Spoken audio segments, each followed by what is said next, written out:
Саламатсыздар ма, құрметті достар? Барлықтарыңызға белгілі, менің каналым интернет-маркетинг жайлы. Яғни, барлықтарыңыздың көкейіңізде жүрген сұрақ интернет арқылы ақша табу мүмкін бе деген. Мүмкін әрине. Егер сіз жарнамаңызды Google, YouTube, Facebook, Instagram, ВКонтакте деген әлеуметтік желілерге шығарсаңыз.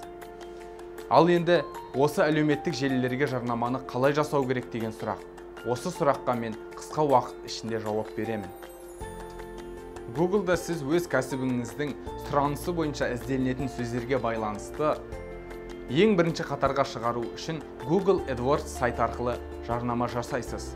Ол жерде сіз Google-дан көрген адам үшін немесе басып сайтқа өткен адам үшін Google-ға ақша төлейсіз. Осы Google AdWords сайты арқылы тағы да сіз YouTube-қа және басқа да сайттарға баннерлі жарнама жасай аласыз. Facebook'та және Instagram'да жарнама жасау үшін сізге бар болғаны Facebook аккаунт ашу.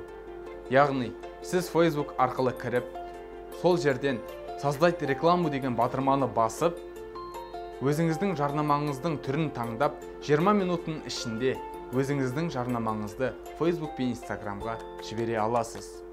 ВКонтактеде жарнама жасау үшін тап осы Facebook сияқты өзіңіздің аккаунтыңызбен кіріп, реклама деген функцияны таңдап, өзіңіздің рекламаңыздың түрін таңдап, ары қарай жарнаманы жібересіз.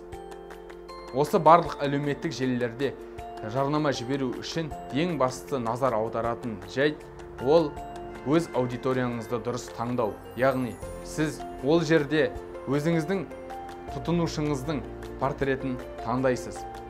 Ол жерде сіз жынысы бойынша, жасы бойынша, мекен жайы бойынша және де қызығушылықтары бойынша адамдарды таңдап, соларға жарнамаңызды көрсетесіз. Менің осы айтқандарымнан бір пайдалы мағлұмат алдым десеңіздер, лайкты аямаңыздар достар. Сіздерге оңай, маған жағымды.